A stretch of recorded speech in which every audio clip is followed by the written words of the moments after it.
So hello everyone, welcome to entry commerce academy. क्या हाल चाल है? क्लास 12th इकोनॉमिक्स का जो हमारा सब्जेक्ट है उसकी हमने रिवीजन सीरीज स्टार्ट कर दी है। तो मेरी जो यूट्यूब चैनल है उसके अंदर आप लोगों को अभी इंडियन इकोनॉमिक्स की वन शॉट सीरीज़ जो है वो मिलती चली जाएगी।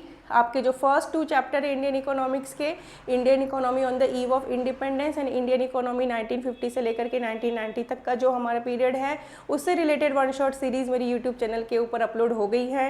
तो जल्दी से जा करके देख लो, और जितनी वन शॉट सीरीज़ के अंदर बातें बताई गई हैं बस आप लोगों को उतना ही करना है। और उसके रिलेटेड जितनी भी शॉर्ट नोट हैं वो मैंने अपने टेलीग्राम चैनल पे अपलोड कर दी हैं, तो वहाँ से जा करके उसको ले लो, ठीक है। इसके अलावा भी अगर आप लोगों को कोई हेल्प चाहिए टेलीग्राम चैनल पे मैसेज करो, जो मेरे से बन पड़ेगा वो मैं कर दूंगी, ठीक है। तो आज की क्लास, तो हमारा जो चैप्टर है वो कह रहा है लिबरलाइजेशन, प्राइवेटाइजेशन एंड ग्लोबलाइजेशन, जिसको हम कहते हैं ये इकोनॉमिक रिफॉर्म्स हैं।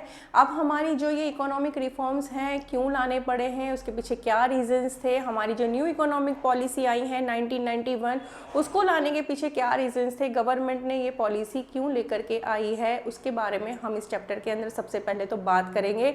तो हमारा पहला क्वेश्चन क्या बन जाता है, what are the reasons behind economic reforms. तो इकोनॉमिक रिफॉर्म्स हमारा क्यों आया, तो सबसे पहला रीज़न इसका क्या है कि जो हमारी पब्लिक सेक्टर है जिसको मेजर एंड डोमिनेंट रोल दिया गया था इकोनॉमी के डेवलपमेंट के लिए, उनका रोल जो है वो इतना ज़्यादा सेटिस्फैक्ट्री नहीं रहा है। पब्लिक सेक्टर जो है वो बहुत ज़्यादा लॉस मेकिंग में चली गई थी, बहुत ज़्यादा वहाँ पर जो है वो इनएफिशिएंट हो रही थी।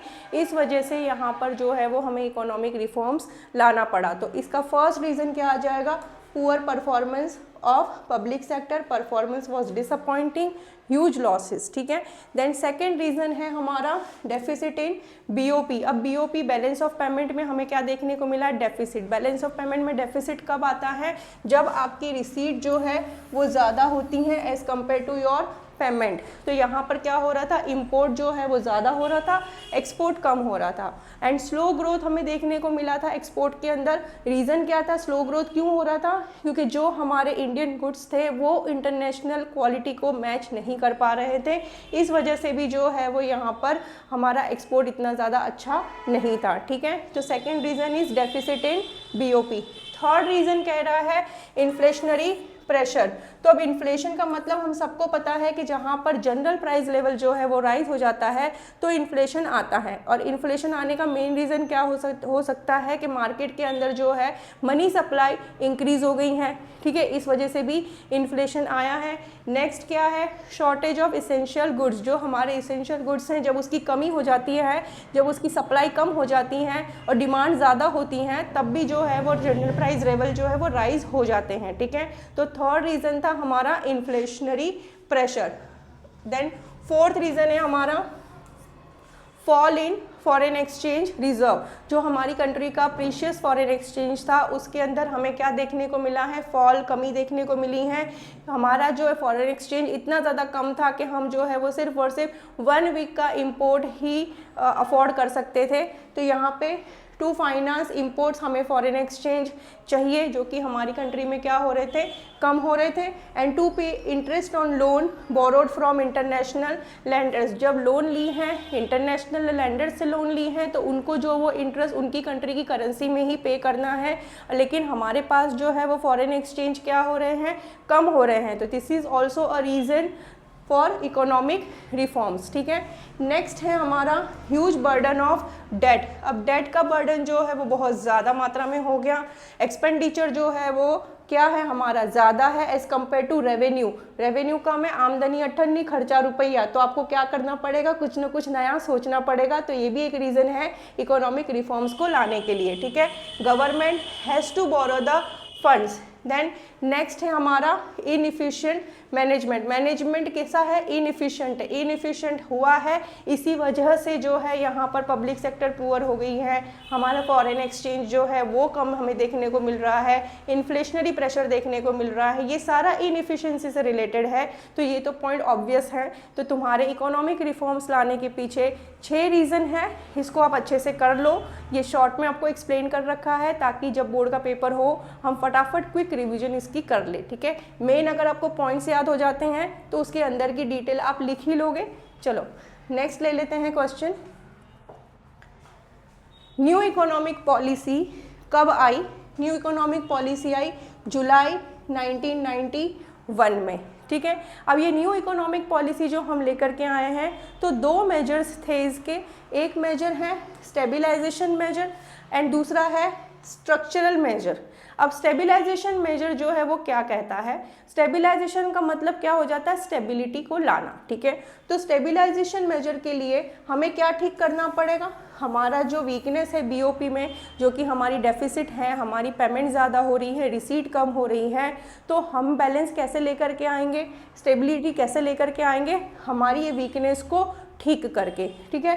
दूसरा, जो हमारी कंट्री के अंदर इन्फ्लेशन बहुत ज़्यादा बढ़ रहा है, जनरल प्राइस लेवल राइज हो रहे हैं, तो उसको हमें ठीक करना पड़ेगा, तब हमारी कंट्री कहाँ पर आएगी, स्टेबिलिटी पे आएगी। तो stabilisation measure is all related to correct weakness of BOP and controlling inflation, ठीक है। दूसरा जो मेजर है वो कहता है स्ट्रक्चरल मेजर। अब स्ट्रक्चरल मेजर जो है वो किसकी बात करता है, आपको स्ट्रक्चरल कहता है कि जो हमारा इंडिया का स्ट्रक्चर है, जो कि इनएफिशिएंट स्ट्रक्चर है, उसको हमें ठीक करना पड़ेगा। तो कैसे हम ठीक कर सकते हैं, उसके अंदर सबसे पहले तो हमें क्या बनना पड़ेगा, एफिशिएंट बनना पड़ेगा, इम्प्रूव करना पड़ेगा एफिशिएंसी को। दूसरा, इंटरनेशनल कॉम्पिटिटिवनेस को क्या करना पड़ेगा, आपको इंक्रीज करना पड़ेगा। जो हमने रिस्ट्रिक्शंस लगा रखी थी कि बाहर से कोई भी यहाँ पर इंपोर्ट नहीं होगा, और जितनी भी रिस्ट्रिक्शंस टैरिफ एंड कोटा से रिलेटेड थी, उन सब चीज़ को हमें क्या करना पड़ेगा, ख़त्म करना पड़ेगा। इंटरनेशनल कॉम्पिटिटिवनेस जो है वो उसको बढ़ाना पड़ेगा, तब जा कर के हमारी कंट्री का स्ट्रक्चर जो है वो ठीक होगा, ठीक है। तो दो मेजर्स हैं न्यू इकोनॉमिक पॉलिसी के, एक है तुम्हारा स्टेबलाइजेशन मेजर और दूसरा है तुम्हारा स्ट्रक्चरल मेजर, ठीक है। क्लियर है, नेक्स्ट चलते हैं। Main policies of new economic policy. New economic policy की मेन पॉलिसी तो तीन ही है, लिबरलाइजेशन, प्राइवेटाइजेशन एंड ग्लोबलाइजेशन, ठीक है। तो लिबरलाइजेशन जो है वो किसकी बात करता है, लिबरलाइजेशन कह रहा है कि जितना भी हमने प्राइवेट सेक्टर के ऊपर रिस्ट्रिक्शंस लगा रखा था, उस रिस्ट्रिक्शंस को हमें क्या करना है, रिमूव करना है, ठीक है। तो removal of entry and growth restrictions on private sector, mainly private sectors को अब हमें जो है वो बढ़ावा देना है। देन आ जाती है प्राइवेटाइजेशन। प्राइवेटाइजेशन किसकी बात कर रहा है कि जो पब्लिक सेक्टर कंपनी इतनी लॉस मेकिंग थी, तो उस पब्लिक सेक्टर कंपनी को अब क्या कर देना चाहिए, प्राइवेटाइजेशन करना चाहिए। मतलब अब वो कौन ओन एंड ऑपरेट करेगा, प्राइवेट सेक्टर, ठीक है। Transfer of ownership, control and management to private sector. Next है ग्लोबलाइजेशन। ग्लोबलाइजेशन का मतलब क्या हो जाता है, अब हमें क्या करना है, इंटीग्रेट करना है नेशनल इकोनॉमी के साथ इंडियन इकोनॉमी को।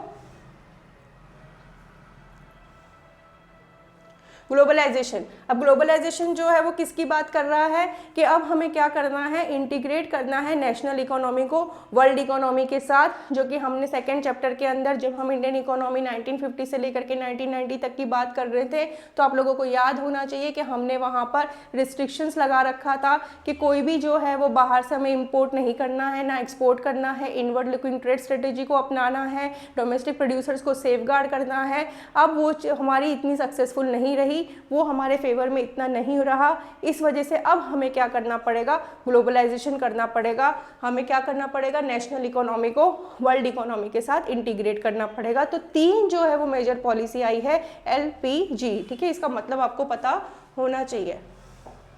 नेक्स्ट आ जाते हैं, अभी जो इकोनॉमिक रिफॉर्म्स आए हैं, तो गवर्नमेंट ने जितने भी इकोनॉमिक रिफॉर्म्स लाए हैं लिबरलाइजेशन के अंदर, वो कौन कौन से हैं, ठीक है।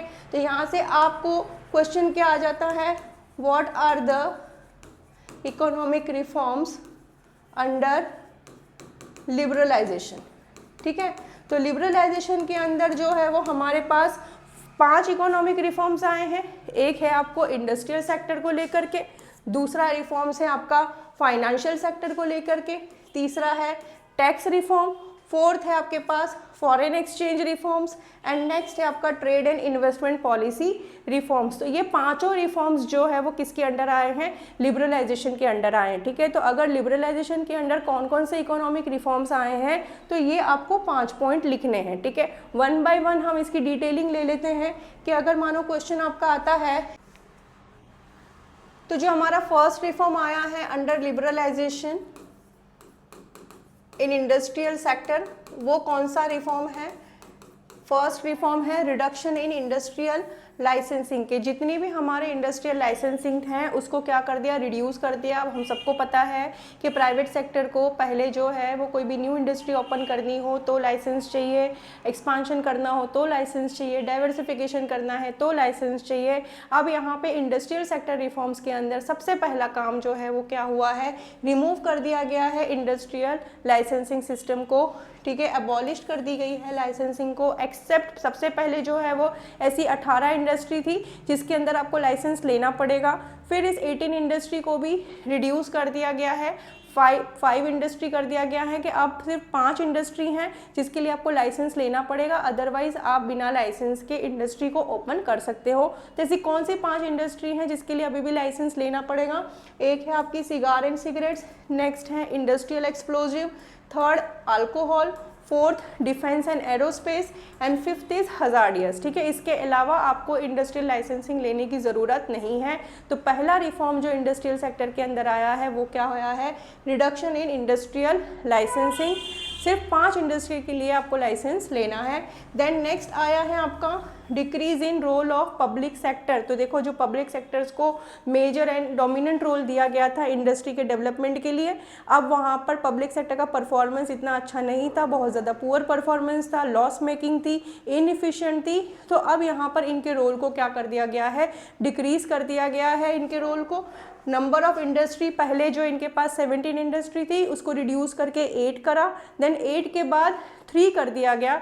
तो अब सिर्फ पब्लिक सेक्टर के पास कितनी इंडस्ट्री है, 3 इंडस्ट्री हैं। कौन सी इंडस्ट्री है, atomic energy, railway and defence, ठीक है। इसके अलावा पब्लिक सेक्टर के पास अब कोई इंडस्ट्री नहीं है। 17 से पहले 8 करा और 8 से फिर 3 करा, ठीक है। नेक्स्ट जो रिफॉर्म आया है इंडस्ट्रियल सेक्टर के अंदर वो है डी रिजर्वेशन अंडर SSI, जो हमारी स्मॉल स्केल इंडस्ट्री थी, आप लोगों को पता होना चाहिए, सेकेंड चैप्टर के अंदर हमने डिस्कस करा है, जिसको गवर्नमेंट ने प्रोटेक्ट करने के लिए, प्रमोट करने के लिए रिजर्वेशन दिया था कि जो प्रोडक्ट SSI प्रोड्यूस करेगी वो बिग फर्म नहीं करेगी। अब इस रिजर्वेशन को हटा दिया गया है, ठीक है, डी रिजर्वेशन कर दिया गया है। मार्केट डिटरमाइंड करेगी a price of commodity as per demand and supply, ठीक है। नेक्स्ट आ जाता है अब हमारा इंडस्ट्रियल सेक्टर के अंदर रिफॉर्म, वो है MRTP एक्ट। MRTP एक्ट का मतलब क्या है, monopoly restricted trade practices. MRTP act क्या कह रहा है कि पहले अगर आपको अमालगमेशन करना है या मर्जर करना है या फिर आपको एक्सपांशन करना है या न्यू अंडरटेकिंग्स करनी है, उसके लिए अप्रूवल लेना पड़ेगा। अब उस अप्रूवल को क्या कर दिया गया है, एलिमिनेट कर दिया गया है और अब आपको अप्रूवल लेने की ज़रूरत नहीं है। नेक्स्ट है कि MRTP एक्ट जो है वो बाद में रिप्लेस्ड हो गया है कंपटीशन एक्ट 2002 से, जो कि MRTP से भी ज़्यादा लिबरल है, ठीक है। क्लियर है आपको। तो लिबरलाइजेशन के अंदर हमारी इंडस्ट्रियल सेक्टर रिफॉर्म्स कौन कौन से आए हैं, 4 है। सबसे पहले तो आप याद रख लो, लाइसेंसिंग को रिड्यूस करा है, देन उसके बाद पब्लिक सेक्टर के रोल को रिड्यूस करा है, देन थर्ड जो है वो SSI को डी रिजर्वेशन दिया है एंड फोर्थ हमारा MRTP एक्ट आया है, ठीक है। क्लियर है। नेक्स्ट चलते हैं अब हम फाइनेंशियल सेक्टर रिफॉर्म्स। अब फाइनेंशियल सेक्टर रिफॉर्म्स भी हमारा कहाँ पर है, अंडर लिबरलाइजेशन, ठीक है। तो क्वेश्चन आपका कहीं से भी आ सकता है, आपको सारे रिफॉर्म्स जो लिबरलाइजेशन के अंदर आए हैं उसका पता होना चाहिए, ठीक है। अब फाइनेंशियल सेक्टर रिफॉर्म्स, फाइनेंस से आपके दिमाग में कौन आता है, RBI आता है, ऑब्वियस सी बात है। तो RBI के रोल को क्या कर दिया गया है, चेंज कर दिया गया है, ठीक है। अब चेंज क्या करा है, रेगुलेटर से फैसिलिटेटर बना दिया गया है। यहाँ पर अब जितने भी फाइनेंशियल सेक्टर है वो अपने हिसाब से डिसीजन ले सकते हैं, they are allowed to take decisions without the permission from RBI। तो RBI अब रेगुलेटर से फैसिलिटेटर रहेगा हर चीज़ के लिए, तो RBI को जाकर के पूछने की, उनकी परमिशन लेने की ज़रूरत नहीं है, ठीक है।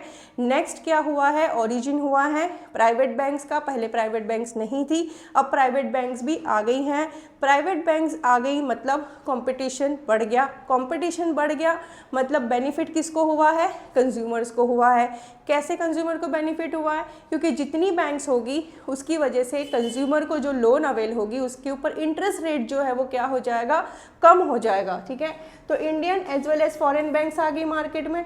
Indian banks, ICICI, HSBC, then increase competition and benefit हुआ किसको, कंज्यूमर्स को। ठीक है, तो ये जो जितने भी मैं पॉइंट्स बता रही हूँ जो शॉर्ट में लिखे हुए हैं, आप स्टेटमेंट वाइज को लिख दो, ये तुम्हारा लॉन्ग आंसर तैयार हो जाएगा। ठीक है, तो ये शॉर्ट नोट जितनी भी हैं आप लोगों के लिए बहुत इंपॉर्टेंट है। अगर यही दिमाग में आपके घूम गई ना, समझ में आ गई, तो इससे आपका पूरा इंडियन इकोनॉमिक्स का पेपर यूँ हो जाएगा। ठीक है, नेक्स्ट कहते हैं अब हम फाइनेंशियल सेक्टर रिफॉर्म्स में आया है कि जितनी भी हमारी फॉरेन इन्वेस्टमेंट थी, फॉरेन इन्वेस्टमेंट की लिमिट को क्या कर दिया गया है, बढ़ा दिया गया है। ठीक है, पहले जितने भी हमारे फॉरेन इंस्टीट्यूशनल इन्वेस्टर्स थे, मर्चेंट बैंकर्स थे या म्यूचुअल फंड्स वाले थे, उनको इंडियन की जो भी हमारी फाइनेंशियल मार्केट है उसके अंदर इन्वेस्टमेंट करने के लिए परमिशन नहीं थी। बट अब ये रिफॉर्म्स आने की वजह से वो लोग हमारी इंडियन फाइनेंशियल मार्केट के अंदर इन्वेस्टमेंट कर सकते हैं और फॉरेन इन्वेस्टमेंट की लिमिट को कितना रेज करा गया है, 74%। ठीक है, तो FII, merchant bankers, mutual funds allowed to invest in Indian financial market. Next आया है हमारा ईज, हो गया क्या, एक्सपांशन प्रोसेस। अब मानो कोई बैंक को अपनी न्यू ब्रांच ओपन करनी है तो उसके लिए अब उसे RBI के पास जाकर के परमिशन लेने की ज़रूरत नहीं है, जिसकी वजह से ईज़ हो गया एक्सपांशन प्रोसेस के अंदर। तो अगर आपका क्वेश्चन आ जाता है अंडर लिबरलाइजेशन जो हमारे फाइनेंशियल सेक्टर रिफॉर्म्स आए हैं वो क्या है, तो उसके अंदर आपको ये 4 पॉइंट फटाफट एक्सप्लेन कर देने हैं। ठीक है, चलो नेक्स्ट चलते हैं,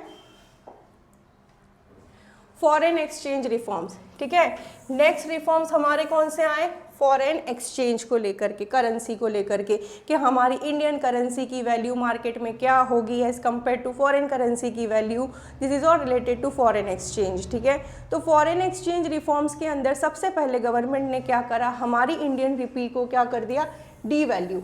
ठीक है, डीवैल्यूएशन ऑफ रुपी का क्या मतलब होता है कि जो हमारा इंडियन रुपी है उसकी वैल्यू को कम कर दिया गया है as compared to foreign currency. अब गवर्नमेंट ही कर सकती है ये डीवैल्यूएशन, तो गवर्नमेंट ने ऐसा क्यों करा, तो देखो जब हमारी इंडियन रुपी की value as compared to foreign country की जो करेंसी है उसके सामने कम हो जाएगी तो फॉरेन कंट्री को हमारी कंट्री से इम्पोर्ट करवाना चीपर पड़ेगा। तो हमारी कंट्री से क्या इंक्रीज़ होगा, एक्सपोर्ट, और जितना एक्सपोर्ट इंक्रीज़ होगा हमारी कंट्री के अंदर क्या आएगा, वैल्यूएबल फॉरेन एक्सचेंज, जो कि कम हो रहे थे। तो इस वजह से गवर्नमेंट ने क्या काम करा फॉरेन एक्सचेंज रिफॉर्म्स में, सबसे पहले इंडियन रुपी को क्या कर दिया, डी वैल्यू कर दिया। क्लियर, ये इसका मीनिंग है, ताकि हमारी जो बीओपी में डेफिसिट आ रही थी उस प्रॉब्लम को सॉर्ट करा जाए। बीओपी में डेफिसिट जैसे कि रिसीट हमारी कम थी और पेमेंट ज़्यादा थी, इंपोर्ट हमारा ज़्यादा था, एक्सपोर्ट हमारा कम था, उसको ठीक करने के लिए करेंसी की वैल्यू को क्या कर दिया, डी वैल्यू, जिसकी वजह से हमारी कंट्री में क्या हुआ, राइज इन एक्सपोर्ट और क्या इनफ्लो आया, फॉरेन एक्सचेंज का। ठीक है, क्लियर है। नेक्स्ट जो है वो हमारा पॉइंट क्या है, market determination of exchange rate, कि जो भी हमारी कंट्री की करेंसी है उसको डिटरमाइंड कौन करेगा, उसका रेट डिटरमाइंड कौन करेगा, मार्केट डिटरमाइंड करेगा। तो जब भी मार्केट डिटरमाइंड करता है वो किसके बेसिस पे डिटरमाइंड करता है, डिमांड एंड सप्लाई के बेसिस पे। तो हमारी जो इंडियन करेंसी है, इंडियन रुपी है, उसका प्राइस जो है as compared to foreign currency कितना होगा उसको कौन डिटरमाइंड करेगा, मार्केट। ठीक है, चलो नेक्स्ट चलते हैं,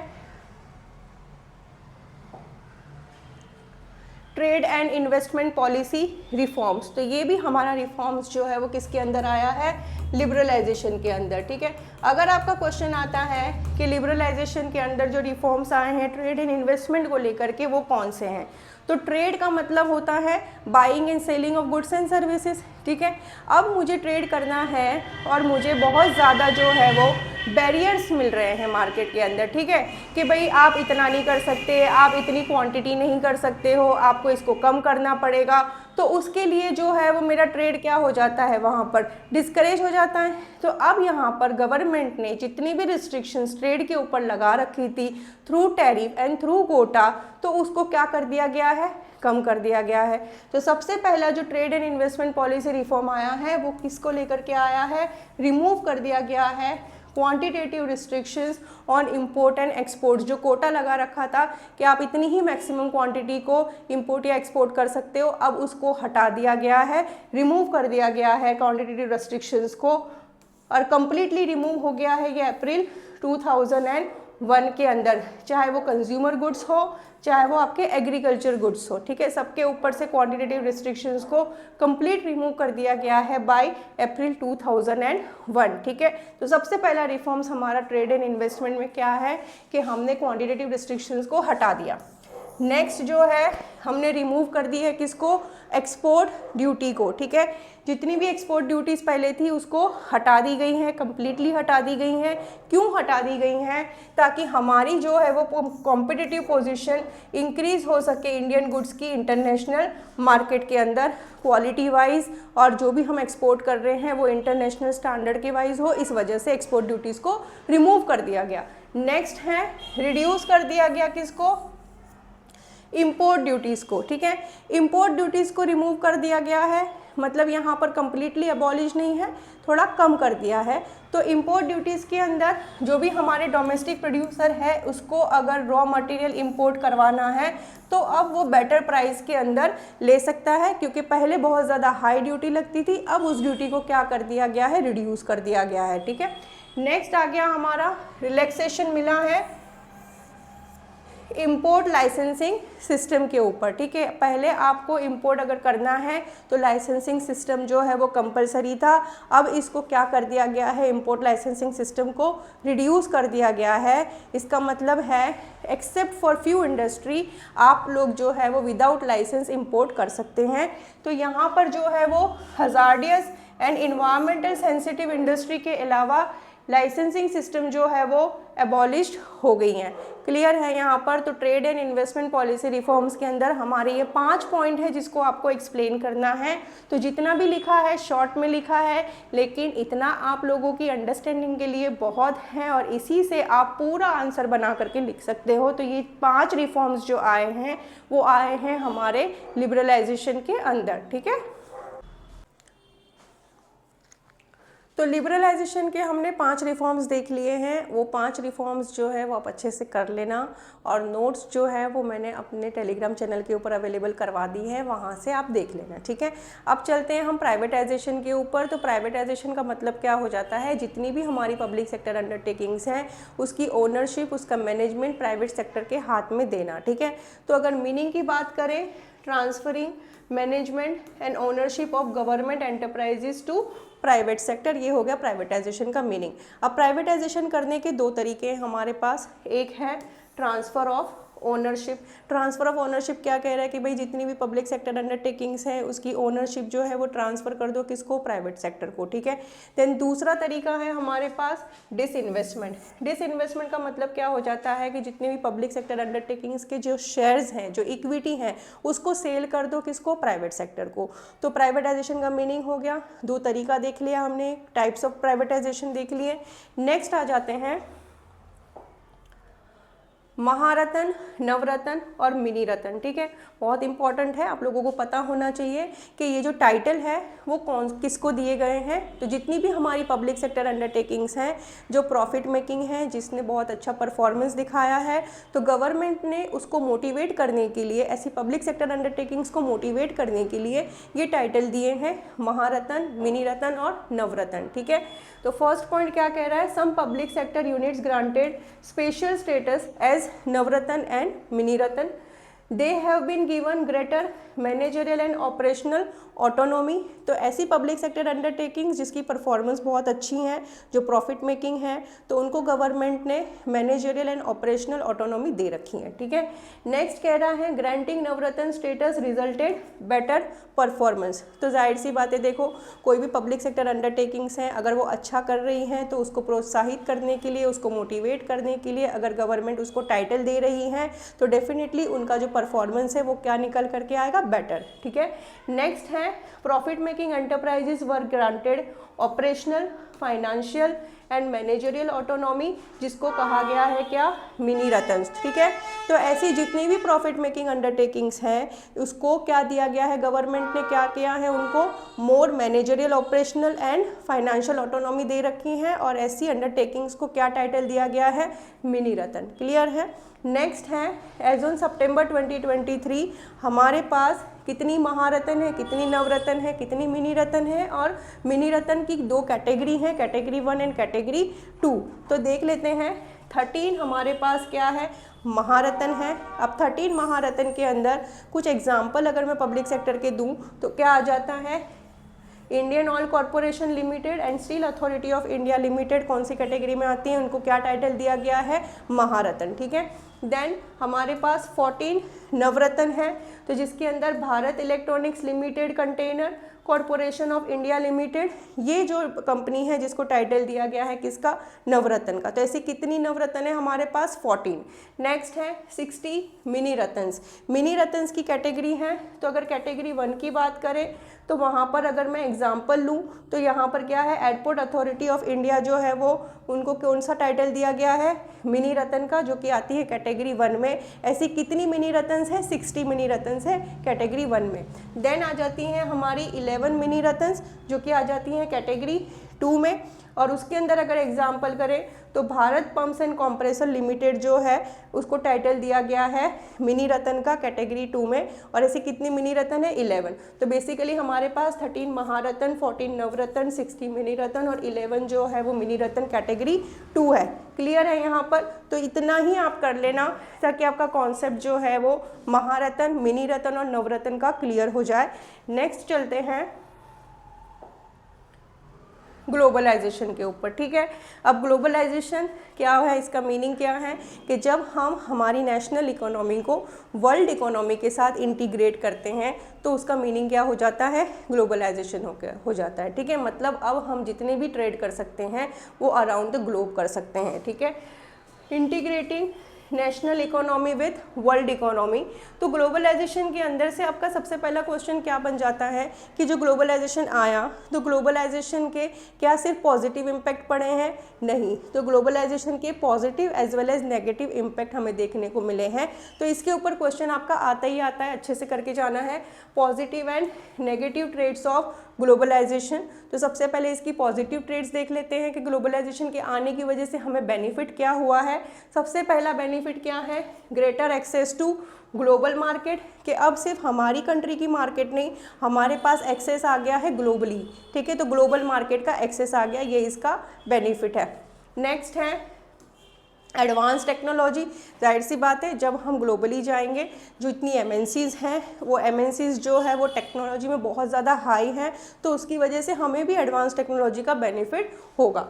नेक्स्ट है better future prospectus for large industries of developing countries. जैसे हमारी इंडिया जो डेवलपिंग कंट्री है, तो हमारी इंडिया की जो डेवलपिंग कंट्री की जो भी बड़ी बड़ी इंडस्ट्रीज़ हैं उनको क्या हो जाएगा, आगे जाकर के बहुत बड़ी मार्केट मिलने की वजह से उनका फ्यूचर प्रोस्पेक्टस जो है वो और ज़्यादा बेटर हो जाएगा, ठीक है। नेक्स्ट है better prospectus for skilled people across the globe. जो भी कंट्री के, किसी भी कंट्री के जो स्किल्ड पीपल है, जो बहुत ज़्यादा टेक्नोलॉजी एडवांस पीपल है, जिनको स्किल की नॉलेज बहुत ज़्यादा है ना, तो उनको जो है वो क्या मिल गया, बेटर अपॉर्चुनिटीज़ मिल गई। वो अपनी स्किल्स को जो है, स्किल्स के थ्रू अपनी इनकम को जो है वो इंक्रीज़ कर सकते हैं, अपना लाइफस्टाइल जो है वो अपग्रेड कर सकते हैं। तो ये ग्लोबलाइजेशन के क्या हो गए, पॉजिटिव ट्रेड्स हो गए, ठीक है। देन आ जाते हैं हम इसके नेगेटिव ट्रेड्स के ऊपर, अगेंस्ट ग्लोबलाइजेशन के ऊपर। तो उसके अंदर सबसे पहला जो नेगेटिव ट्रेड्स है वो क्या है, बेनिफिट्स किसको ज़्यादा हुआ है ग्लोबलाइजेशन से, डेवलप कंट्री को as compare to developing country, ठीक है। तो जो हमारी डेवलपिंग कंट्री है उसको इतना बेनिफिट नहीं है, सबसे ज़्यादा बेनिफिट किसको है, डेवलप कंट्री को। दूसरा कह रहा है compromise welfare and identity of people belonging to poor countries. जो कंट्रीज़ पुअर है उसकी वेलफेयर एंड आइडेंटिटी के साथ क्या हो रहा है, कॉम्प्रोमाइज़ हो रहा है ड्यू टू ग्लोबलाइजेशन, ठीक है। नेक्स्ट जो ग्लोबलाइजेशन है वो कैसा है, मार्केट ड्रिवन है। अब मार्केट ड्रिवन ग्लोबलाइजेशन की वजह से इकोनॉमिक डेस्परिटीज़ क्या देखने को मिल रही है, हमें इंक्रीज़ होती हुई दिख रही हैं। तो ये भी जो है वो इसका क्या है, डिसएडवांटेज है।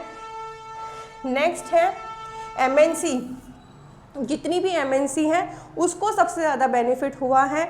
उनकी जो है वो पोजीशन मार्केट के अंदर क्या हो गई है, स्ट्रॉन्ग हो गई है, खास करके डेवलपिंग कंट्रीज़ के अंदर।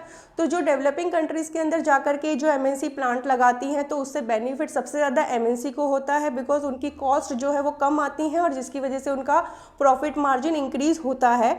बट इसका डिसएडवांटेज कौन फेस करता है, डेवलपिंग कंट्री की इंडस्ट्रीज़ जो है वो फेस करती हैं। ठीक है, तो यहाँ पर जो है वो इसका ये डिसएडवांटेज है। तो ये जितने भी हमारे पॉइंट्स हैं against globalisation and in favour of globalisation, ये सारे पॉइंट्स आपको लिखना है जब बात आती है positive and negative trades of globalisation के बारे में। ठीक है, ये दिखने को आपको शॉर्ट नोट्स दिख रही है, बट अगर आपने इतना कर लिया तो इतनी शॉर्ट नोट से आप इतना लिख करके आ जाओगे कि आपके मार्क्स जो है वो बहुत अच्छे आ जाएंगे। ठीक है, तो इतना ही कर लोगे तो बहुत काफ़ी है, इनफ है।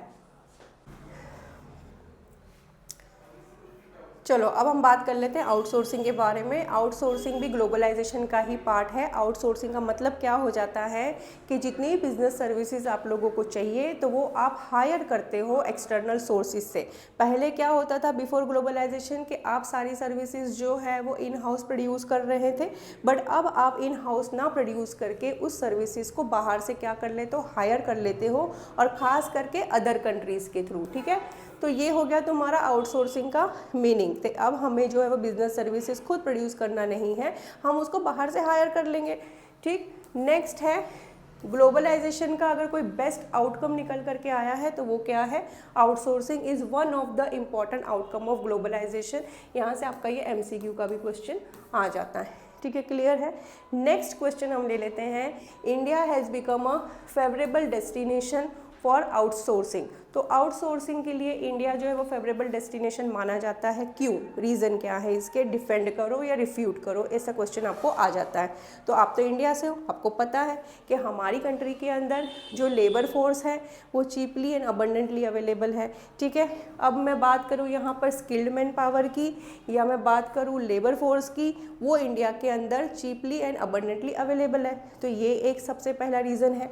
नेक्स्ट बात करते हैं, जो हमारी गवर्नमेंट है वो जो भी इंटरनेशनल कंपनीज़ हैं जो यहाँ पर आकर के प्लांट लगाना चाहती हैं उनके लिए क्या बना रही हैं, फेवरेबल पॉलिसी बना रही है। बिकॉज गवर्नमेंट भी चाहती हैं कि बाहर से कंपनीज़ आएँ हमारी कंट्री के अंदर जो है वो प्लांट लगाए। क्यों, क्योंकि गवर्नमेंट को क्या चाहिए, फॉरेन एक्सचेंज, जो कि हर कंट्री के लिए प्रीशियस होता है। दूसरा, अगर कोई कंपनीज हमारी कंट्री के अंदर प्लांट लगाएगी तो उससे हमारी कंट्री के अंदर एम्प्लॉयमेंट अपॉर्चुनिटी भी जनरेट होगी। तो गवर्नमेंट जो है वो फेवरेबल पॉलिसीज़ बना रहा है इन लोगों के लिए। ये भी एक रीज़न है इंडिया को बेस्ट आउटसोर्सिंग डेस्टिनेशन के लिए। और क्या फेवरेबल बेनिफिट दे रही हैं, टैक्स कंसेशन, टैक्स हॉलीडेज़, जिसकी वजह से उनको उनकी कॉस्टिंग और भी कम आ जाती है। ठीक है, और नेक्स्ट है हमारा कंसिडरेबल ग्रोथ हो रहा है किसमें, IT इंडस्ट्रीज़ में, क्योंकि विदाउट IT तो हम इंटरनेशनल कंपनीज़ को सर्व कर ही नहीं सकते। तो ये हमारी जो रीज़न है जो इंडिया को बेस्ट आउटसोर्सिंग डेस्टिनेशन बना रहा है, तो ये आपको पता होना चाहिए। ठीक है, नेक्स्ट एग्जाम्पल दे रखा है Indian business processing outsourcing, BPO जिसकी बात करते हैं हम। तो ऐसी कंपनीज जो प्रोमिनेंस है, अर्निंग कर रही हैं क्या, प्रीशियस फॉरेन एक्सचेंज। तो बेसिकली फॉरेन एक्सचेंज इतना प्रीशियस है, वैसे भी हमारा फॉरेन एक्सचेंज कम हो रहा था। तो ये आउटसोर्सिंग, क्योंकि इंडिया जो है वो फेवरेबल डेस्टिनेशन है, बाहर की कंपनी हमें हायर करती हैं, जिसकी वजह से हमारी कंट्री के अंदर क्या आ रहा है, प्रीशियस फॉरेन एक्सचेंज आ रहा है। ठीक है, तो ये आपको पता होना चाहिए। नेक्स्ट आ जाता है कि जो डेवलप कंट्रीज़ है वो तो अपोज कर रही हैं कि आउटसोर्स नहीं करना चाहिए इंडिया को, वो तो करेंगी क्योंकि उनकी कंट्री से एम्प्लॉयमेंट अपॉर्चुनिटी कहाँ जा रही है, इंडिया के पास जा रही है। उनकी कंट्री से, उनकी कंट्री का जो फंड्स है वो कहाँ जा रहा है, इंडिया के पास जा रहा है। तो ये दो रीज़न है जिसकी वजह से डेवलप कंट्री अपोज करती हैं आउटसोर्सिंग टू इंडिया। ठीक है, फर्स्ट तो हो गया तुम्हारा कि आउटफ्लो ऑफ फंड्स हो रहा है, और दूसरा एम्प्लॉयमेंट अपॉर्चुनिटी उनकी कंट्री में नहीं मिल रही है क्योंकि यहाँ पर से तो उनकी कंपनी आउट करके इंडिया आ रही है ना, तो वो तो अपोज करेंगे ही करेंगे। तो ये तुम्हारा जो है वो आउटसोर्सिंग से रिलेटेड क्वेश्चन बनता है। आउटसोर्सिंग का मीनिंग क्या है, इंडिया क्यों है फेवरेबल डेस्टिनेशन आउटसोर्सिंग का, और तीसरा डेवलप कंट्री क्यों अपोज कर रही है कि इंडिया को आउटसोर्स नहीं करना चाहिए। नेक्स्ट आ जाते हैं हम WTO के बारे में, वर्ल्ड ट्रेड ऑर्गेनाइजेशन के बारे में। तो वर्ल्ड ट्रेड ऑर्गेनाइजेशन आपको पता होना चाहिए, क्योंकि हम ग्लोबलाइजेशन की बात कर रहे हैं, हम इंटरनेशनल ट्रेड की बात कर रहे हैं। तो इंटरनेशनल ट्रेड को फैसिलिटेट कौन कर रहा है? WTO कर रहा है। इंटरनेशनल ट्रेड करने के लिए रूल्स एंड रेगुलेशन कौन बना रहा है? WTO बना रहा है, ठीक है। तो WTO कौन से ईयर में आया है? 1995 में, ठीक है। किसका सक्सेसर है WTO? गेट का सक्सेसर है। इससे पहले क्या था? गेट था। कौन से ईयर में? 1948 में। गेट का फुल फॉर्म क्या है? General agreement on tariff and trade, ठीक है। अब ऑब्जेक्टिव्स क्या है WTO के? सबसे पहले तो ये इंटरनेशनल ट्रेड को फैसिलिटेट करता है। दूसरा, हमारी जो ट्रेड है वो कैसी करेगा? रूल बेस्ड ट्रेड रिजिम है, क्योंकि रूल्स एंड रेगुलेशंस बनाएगा WTO इंटरनेशनल ट्रेड के लिए। नेक्स्ट है ऑप्टिमम यूटिलाइजेशन हो रहे हैं हमारे वर्ल्ड रिसोर्सेज के, बिकॉज रिसोर्सेज हमें वेस्टेज नहीं करने हैं। तो ऑप्टिमम यूटिलाइजेशन हो वर्ल्ड रिसोर्सेज का, उसको लुक आफ्टर भी कौन कर रहा है? WTO कर रहा है। Next, enlarge production of goods and services. अब जैसे मानो हमारा इंटरनेशनल ट्रेड भी होगा तो ज़्यादा से ज़्यादा हमें एक्सपोर्ट भी करना होगा, तो उसकी वजह से गुड्स एंड सर्विसेज की प्रोडक्शन भी हमारी क्या होगी? ज़्यादा होगी, ठीक है। और नेक्स्ट जो है बहुत इंपॉर्टेंट, प्रोटेक्ट करता है हमारे इन्वायरमेंट को। WTO लुक आफ्टर करता है कि ऐसी कोई भी एक्टिविटी नहीं होनी चाहिए जिसकी वजह से हमारा इन्वायरमेंट पल्यूट हो रहा हो। तो ये भी लुक आफ्टर करने का काम किसका है? WTO का। तो what are the objectives of WTO, ये आप कर लेना। और कितनी मेंबर कंट्रीज है WTO की? 164 है, ठीक है। नेक्स्ट आ जाता है बड़ा सवाल कि क्या WTO का मेंबर बनना चाहिए इंडिया को? इंडिया को क्या WTO का मेंबर होना चाहिए या नहीं? तो कुछ इकोनॉमिस्ट ये कह रहे हैं कि नहीं होना चाहिए। क्यों नहीं होना चाहिए? क्योंकि वर्ल्ड ट्रेड ऑर्गेनाइजेशन WTO बात तो करती हैं फेयर ट्रेड रिजिम की, लेकिन प्रैक्टिकली वो चीज़ हमें देखने को नहीं मिल रही है। हमारी जो डेवलप कंट्री हैं वो सबसे ज़्यादा कर रही है इंटरनेशनल ट्रेड, ठीक है। तो बेनिफिट भी किसको हो रहा है? डेवलप कंट्री को। और जो डेवलपिंग कंट्री है, जैसे इंडिया डेवलपिंग कंट्री है, वो क्या फील कर रही है कि हमारे साथ क्या हो रहा है? चीटिंग। क्यों चीटिंग हो रहा है? क्योंकि यहाँ पर WTO जो है वो डेवलपिंग कंट्री को तो फोर्स कर रही है कि आप अपनी मार्केट ओपन करो डेवलप कंट्रीज़ के लिए, बट यही फोर्स वो डेवलप कंट्री को नहीं कर रही है। तो इस रीज़न की वजह से इंडिया को WTO का मेंबर नहीं होना चाहिए। तो ये यहाँ पर आपको लिख करके मैंने दे रखा है। क्यों? बिकॉज सबसे ज़्यादा इंटरनेशनल ट्रेड किसके बीच में हो रहा है? डेवलप नेशन के बीच में हो रहा है। डेवलपिंग कंट्रीज़ क्या फील कर रही है कि हमारे साथ क्या हो रहा है भैया? चीटिंग हो रही है, क्योंकि हमें तो फोर्स करा जा रहा है कि अपनी मार्केट को ओपन करो डेवलप कंट्रीज़ के लिए, बट यही फोर्स डेवलप कंट्री को क्यों नहीं करा जा रहा है, ठीक है। तो ये तुम्हारा यहाँ पर से एक क्वेश्चन हो सकता है कि आ जाए, तो ये आपको पता होना चाहिए। नेक्स्ट, ये कुछ छोटे छोटे टर्म्स हैं जो आप लोगों को 1 मार्कर के अंदर आ जाते हैं। बायलैटरल ट्रेड का मतलब क्या हो जाता है? जब 2 कंट्रीज़ के बीच में अगर ट्रेड हो रहा है तो वो बायलैटरल है, ठीक है। मल्टीलेटरल, जब 2 से ज़्यादा कंट्री के बीच में ट्रेड हो रहा है तो वो मल्टीलेटरल है। टैरिफ बैरियर, टैरिफ बैरियर हमने सेकेंड चैप्टर में पढ़ा है जब हम इनवर्ड लुकिंग ट्रेड स्ट्रेटेजी कर रहे थे। तो इंपोर्ट को रिस्ट्रिक्ट करने के लिए वहाँ पर जो है वो टैरिफ बैरियर मतलब टैक्स रेट को बढ़ा दिया गया था ताकि इंपोर्ट जो है वो डिस्करेज हो जाए और हमारे डोमेस्टिक प्रोड्यूसर जो है वो सेफ गार्ड हो जाए। तो टैरिफ बैरियर उसी की बात कर रहा है जो इम्पोज्ड होता है इंपोर्टेड गुड्स के ऊपर to make them costlier and protect the domestic producer. Example इसका है इम्पोर्ट ड्यूटी, ठीक है। नेक्स्ट है नॉन टैरिफ बैरियर। तो टैक्स के अलावा कौन सा बैरियर है? कोटा सिस्टम हमने सेकेंड चैप्टर में ही करा था, इनवर्ड लुकिंग ट्रेड स्ट्रेटेजी में ही करा था, जहाँ पर मैक्सिमम लिमिट जो है वो लगा दी गई थी कि आप इससे ज़्यादा मटेरियल नहीं मंगवा सकते हो। तो वो नॉन टैरिफ बैरियर है। Imposed on quantity of import and export of goods and services. तो इसके एग्जाम्पल क्या है? Quota system and import licensing. ये कुछ छोटे छोटे टर्म से ज़रूर कर लेना, 1 मार्कर के अंदर ये आ जाते हैं। अब नेक्स्ट बात करते हैं क्रिटिसिज्म ऑफ इकोनॉमिक रिफॉर्म्स। पूरा चैप्टर हमने कर लिया, इकोनॉमिक रिफॉर्म्स को अच्छे समझ लिया। इकोनॉमिक रिफॉर्म्स बात करता है न्यू इकोनॉमिक पॉलिसी 1991 जो बात करती हैं LPG के बारे में। आपने क्या पूरे इस चैप्टर के अंदर एग्रीकल्चर नाम का कोई शब्द सुना कि एग्रीकल्चर के अंदर गवर्नमेंट ने कुछ चेंजेस लेकर के आए हैं? नहीं सुना है ना। तो सबसे ज़्यादा यहाँ पर क्रिटिसाइज अगर इकोनॉमिक रिफॉर्म्स में करा जाएगा तो किसको करा जाएगा कि यहाँ पर कम्प्लीटली निगलेक्ट हुआ है क्या? Agriculture sector. फर्स्ट चैप्टर में एग्रीकल्चर सेक्टर हम देख रहे हैं, सेकेंड चैप्टर में उसको इम्प्रूव करने के लिए गवर्नमेंट पॉलिसी लेकर के आ रही है। बट जो थर्ड चैप्टर जब रिफॉर्म्स आए तो वहाँ एग्रीकल्चर सेक्टर्स की कोई भी डिस्कशन नहीं हुई है, निगलेक्ट हुआ है एग्रीकल्चर सेक्टर। तो अगर क्रिटिसिज्म के ऊपर कोई क्वेश्चन आ सकता है इकोनॉमिक रिफॉर्म्स को लेकर के तो वो एग्रीकल्चर सेक्टर से आएगा ही आएगा, ठीक है। तो यहाँ पर सबसे पहले अगर आप एग्रीकल्चर सेक्टर्स में देखें तो क्या हुआ है, पब्लिक इन्वेस्टमेंट तो इकोनॉमिक रिफॉर्म्स में कम कर दी गई ना। तो पब्लिक इन्वेस्टमेंट कम करी, कहाँ कहाँ, इरिगेशन के अंदर से इन्वेस्टमेंट कम हो गई, power, then market linkages, road, research, ये सब कम कर दिया गया, ठीक है। तो उससे नुकसान किसको है, एग्रीकल्चर सेक्टर्स को। नेक्स्ट है सब्सिडी को रिमूव कर दिया गया, क्योंकि सेकेंड चैप्टर के अंदर हमने क्या करा था, ग्रीन रेवोल्यूशन का benefit poor and marginal farmer कैसे उठाएंगे विदाउट सब्सिडी, तो गवर्नमेंट ने सब्सिडी अलाउ करी थी वहाँ पर। बट न्यू इकोनॉमिक रिफॉर्म्स के अंदर क्या हो गया, सब्सिडी कंप्लीट रिमूव हो गई, तो उसका जो है वो डिसएडवांटेज किसको होगा, पुअर एंड मार्जिनल फार्मर को, ठीक है। नेक्स्ट हमने क्या देखा कि इंपोर्ट ड्यूटीज़ के अंदर क्या कर दिया गया, लिबरलाइजेशन लेकर के आ गए हैं, रिड्यूस कर दिया है इंपोर्ट ड्यूटीज़ को। तो इंपोर्ट ड्यूटीज़ को रिड्यूस करने की वजह से जो है वो क्या हुआ है, removal of minimum support price को भी रिड्यूस कर दिया गया है। क्वांटिटेटिव रिस्ट्रिक्शंस जो कोटा सिस्टम हमने लगा रखा था कि इससे ज़्यादा आपको क्वांटिटी नहीं मंगवा सकते, उसको भी हमने हटा दिया है। तो उसका भी इम्पैक्ट हमें एग्रीकल्चर सेक्टर के अंदर देखने को मिला है, ठीक है।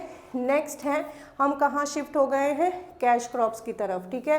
अब कैश क्रॉप्स के अंदर शिफ्ट होने की वजह से क्या हुआ, क्यों कैश क्रॉप में शिफ्ट हो गए, बिकॉज हमारी जो पॉलिसी है, न्यू इकोनॉमिक रिफॉर्म्स जो आए हैं, तो हमारी सबसे ज़्यादा पॉलिसी किसके तरफ है, एक्सपोर्ट ओरिएंटेड पॉलिसी, कि ज़्यादा से ज़्यादा हम हमारी कंट्री से एक्सपोर्ट करेंगे, क्योंकि हमें हमारी कंट्री के लिए क्या चाहिए, फॉरेन एक्सचेंज, जो कि बहुत कम हो गए थे, है ना। तो इस वजह से एक्सपोर्ट ओरिएंटेड पॉलिसी है। तो एक्सपोर्ट हम किस चीज़ का करेंगे, जाहिर सी बात है जो हमारे कैश क्रॉप्स है, तो प्रोडक्शन भी हम कैश क्रॉप्स का ही ज़्यादा करेंगे। तो यहाँ पर हम फूड क्रॉप से कहाँ पर शिफ्ट हो गए, कैश क्रॉप्स की तरफ शिफ्ट हो गए, और जिसकी वजह से फूड की मार्केट के अंदर शॉर्टेज देखने को मिली। अब फूड शॉर्टेज देखने की वजह से जो है वो उसके प्राइजेस क्या हो गए हैं, राइज हो गए हैं। तो ये भी जो है वो हमारा डिसएडवांटेजेस हैं निगलेक्ट ऑफ एग्रीकल्चर सेक्टर के अंदर, ठीक है। तो ये तुम्हारे 4 पॉइंट आपको लिखने हैं जब भी आपको अगर क्रिटिसिज्म आया और उसके अंदर खास करके निगलेक्ट कर दिया गया एग्रीकल्चर सेक्टर्स के अंदर उसको डिस्कस करने के लिए, तो ये 4 पॉइंट आपको लिखने ही लिखने हैं। और अगर मानो इकोनॉमिक रिफॉर्म्स के कोई भी क्रिटिसिज्म के अंदर क्वेश्चन आता है तो आपको इतना समझ में आना ही चाहिए कि एग्रीकल्चर सेक्टर्स की बात कहीं पर भी नहीं हुई है, तो ये इसका सबसे बड़ा क्रिटिसिज्म है। ये फिर अब जो है पूरे चैप्टर के अंदर जितने भी हमारे नए टर्म्स आए हैं, कौन से ईयर में आए हैं, उसके बारे में एक चार्ट है। गेट कब आया है 48 में, WTO 1995 में, हमारी NEP पॉलिसी जुलाई 1991 में, न्यू इंडस्ट्रियल पॉलिसी 24 जुलाई 1991 में, क्वान्टिटेटिव रिस्ट्रिक्शंस कम्प्लीटली रिमूव हो गया अप्रैल 2001 में। देन उसके बाद हमारा मेक इन इंडिया लॉन्च हुआ है सितंबर 2014 के अंदर। डीमोनेटाइजेशन ऑब्वियसली हम सबको पता है नवंबर 2016 में, वो भी 8 नवंबर को। देन GST एक्ट पास हुआ पार्लियामेंट में 29 मार्च में, बट वो आया हमारे इफेक्ट में कब, 1 जुलाई 2017 के अंदर। तो ये कुछ इंपॉर्टेंट डेट्स हैं, ये आप देख लेना, ठीक है। तो अब हमारा जो है वो यहाँ पर चैप्टर इकोनॉमिक रिफॉर्म से रिलेटेड वन शॉट वीडियो बिल्कुल कंप्लीट है, और जितना मैंने करवाया है इस वन शॉट वीडियो के अंदर उतना आप कर लो, उतना ही आप लोगों के लिए सफिशिएंट है। और ये जितनी भी शॉर्ट नोट्स हैं वो मैं अपने टेलीग्राम चैनल पे डाल दूँगी, तो वहाँ से इसको डाउनलोड कर लेना। जल्दी से मेरी चैनल को लाइक करो, शेयर करो, सब्सक्राइब करो, और ज़्यादा से ज़्यादा वीडियो को शेयर करो, और मेरे टेलीग्राम चैनल को ज्वाइन कर लो, क्योंकि सारे जितने भी हमारे बोर्ड एग्जाम से रिलेटेड इंपॉर्टेंट रिसोर्सेज है वो आप लोगों को वहाँ से मिल जाएंगे, ठीक है। और इससे ज़्यादा मैं क्या कहूँ, थैंक यू सो मच।